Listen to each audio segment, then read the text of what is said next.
Dear students, I hope you have done the homework and I will correct your notebook when the school reopen. So I continue my explanation about preamble and its significance. The preamble, when analyzed, we can find out that it contains four components. Which are these components? These are the first one. The preamble indicates that the source of authority of the Constitution lies with the people of India. So, when I explain these components, we can take the picture of the preamble and see that the first line it is written that we the people of India. It means we means the people, we are the source of authority of the Constitution. Secondly, it declares India to be a sovereign, socialist, secular, democratic republic. Then Constitution declares India to be a sovereign, socialist, secular, democratic republic. Last class, I explained the meaning of all these words which are written capital form in the preamble.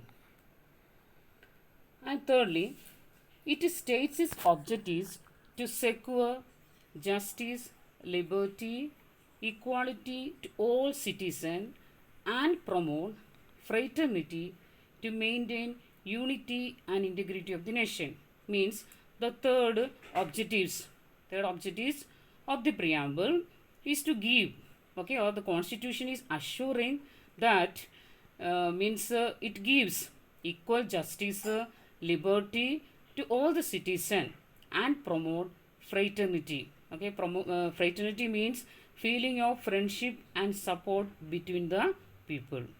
And the fourth point, okay, the fourth components is that, okay, you can see the picture of the preamble, the last line what is written. Okay, the last line it is written that it mentions the date. Date means what? Date on which the Constitution was adopted. So date on which the Constitution was adopted, which date? November 26th, 1949. Clear? And these are the four components. Four components means the first page of the Constitution, that is a preamble. It is written these four things. These are the components of the preamble. Next, let me explain what are the features of the Constitution. The Constitution has many features, but the most important feature of the Constitution is it is a written and lengthy document. Okay, see that one. First, it is a written and lengthy document. Written, we know that. Okay, what's the meaning of written? It is a formal document. Means it's a written document. Everything is written. What is written there? The rules that govern the political system. The rules that govern the political system means we have mainly the three organs of the government. The rules are given there, especially three organs: legislature, executive, judiciary. How they rule. Okay, that is the rules that govern the political system is written in this document.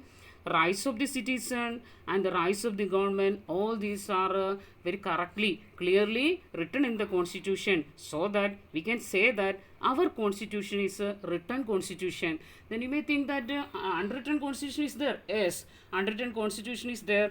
The best example of unwritten Constitution is the countries like UK, New Zealand, Israel, and all these countries. Okay, they follow unwritten Constitution. Means it is not written. Constitution rules and laws are not written. Then I can say some examples for written Constitution also.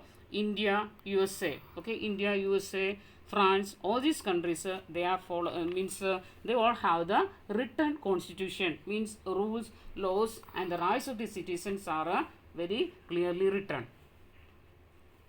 Again, the next you can see that it is written and as well as lengthy.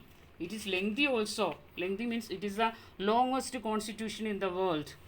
That why? Because it is a lengthy. Lengthy means many reasons are there, but few reasons I will explain here. Then we know that India is a very vast country, big country, and it covers 17% of the world population. And That means there are many diversities. Okay, diversities means many differences, cultural differences, religious differences, social differences, linguistic differences. So means many religions we can see in India, people following different religion, and people they speak different languages and different culture. So all these means you should write in the constitution very clearly.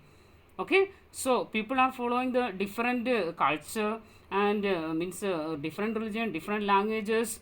Okay, so different races, different tribe, many things are there, no? So that is why it means again we know that it contains 395 articles and 8 schedules when it was enacted means when it come into force.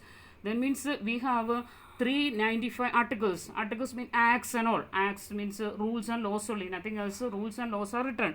These are 395 articles and 8 schedules. But currently we have 448 articles and 12 schedules. So these all making our Indian constitution very lengthy. Then we'll go to the next point. Next point means next feature of our constitution. Okay, then the second one is we have the parliamentary government. Okay, second feature is parliamentary government. And the word itself we can understand that parliament is supreme. Okay, India has a parliamentary form of government. Parliament is the supreme political body in India. Parliament is the supreme political body in India. Clear? Then again, the government is carried out in the name of the president of the center. Okay, means government is carried out in the name of the president of the center means so president has lots of powers which is given in the constitution, like he is the first citizen, he is the head of the state, he is the head of the armed force, like that many powers. That's why it's given that the government is carried out by the name of the president, but the real power is exercised by the prime minister. Why the more powers are exercised by prime minister? Reason is that constitution it is given that we have a parliamentary form of government. That means parliament is the parliamentary form of government is parliament is the supreme body, and who is the head of the parliament? Prime minister. Prime minister is the head of the parliament, head of the council of ministers, so that real power is exercised, or actual power is exercised by the prime minister. So second feature I think clear. Parliamentary government means we have a parliamentary form of government, and means the parliament has the supreme power. Then we'll go to the next point. Next feature of the constitution is federal government with unitary spirit. Okay, third feature of the constitution is federal government with unitary spirit. Okay, before explaining that point, I will tell you that what is a federal form of government, or what is the meaning of federal government. Federal government means there is a clear cut division of powers between central government and state government. Means the powers are divided between central government and state government. We know that we have central government, state government. Central government prime minister is the head of the parliament, and the state government head of the parliament is state government is the chief minister. Clear? So both government has their own powers, and is nicely it is written there in the constitution. Okay, so that's why it is written federal government. But even though we have federal government, it has some unitary features.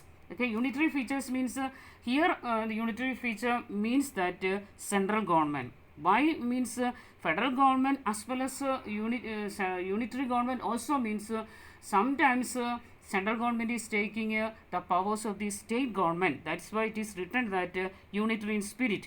Okay, I will tell the example that so you know that during emergency situation such as wars, natural calamities, the central government enjoys absolute powers and can make laws on the subject in the state list. So emergency means some situation. Okay, some situation arises, and an event which needs immediate or sudden action. Okay, anything happen suddenly unexpected one something happened, so it needs immediate action or sudden action. So that time, you know that state government loses powers, state government loses powers, and the power is taken by the central government. Power is taken by the central government. So here we can see that central government has more powers. That is why it is written that even though we have a federal system of government, it has some unitary features.